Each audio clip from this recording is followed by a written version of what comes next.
मित्रांनो, तुमच्यापैकी बऱ्याच लोकांनी चीनमध्ये जो एका फिमेल रायडरचा ॲक्सिडेंट झाला होता, जी ते दरीत अशी उडी मारल्यासारखं किंवा उडत गेल्यासारखं जे दिसतंय आपल्याला, त्या फिमेल रायडरबद्दल एक अपडेट आहे की ती एकदम सेफ आहे. एक सेफ असण्याचं सगळ्यात महत्त्वाचं कारण काय आहे, तर तिने प्रॉपर रायडिंग गिअर्स घातले होते, टॉप टू बॉटम. म्हणजे रायडिंग गिअर्समध्ये रायडिंग हेल्मेट आहे तिचं, रायडिंग जॅकेट आहे तिचं, रायडिंग ग्लोव्ज आहेत, रायडिंगची पॅन्ट आहे आणि रायडिंगचे बूट्ससुद्धा घातलेले आहेत तिने. हे प्रोटेक्टिव्ह गिअर्स असल्यामुळे त्याचा जीव वाचलेला आहे. आणि मी याच्या आधी बऱ्याच वेळा माझ्या ब्लॉगमध्ये म्हणलेलं आहे की गाडीचे पार्ट्स मिळतात, गाड्या नाही मिळाल्या, समजा गाडीचे पार्ट्स नाही मिळाले तर गाडी बदलून घेता येते, परंतु बॉडीचे पार्ट्स अजूनही मिळत नाहीत किंवा ते रिप्लेस करता येत नाही या क्षणापर्यंत तरी.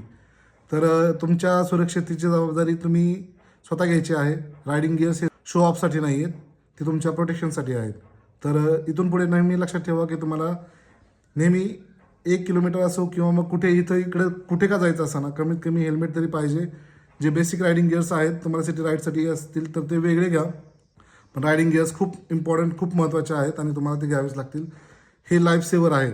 याने काय होणार आहे, तुमचा जीव वाचणार आहे. आणि जो दवाखान्यात खर्च करायचा आहे ना, तो इथे घाला आधी. माझी विनंती आहे तुम्हाला सर्वांना. धन्यवाद.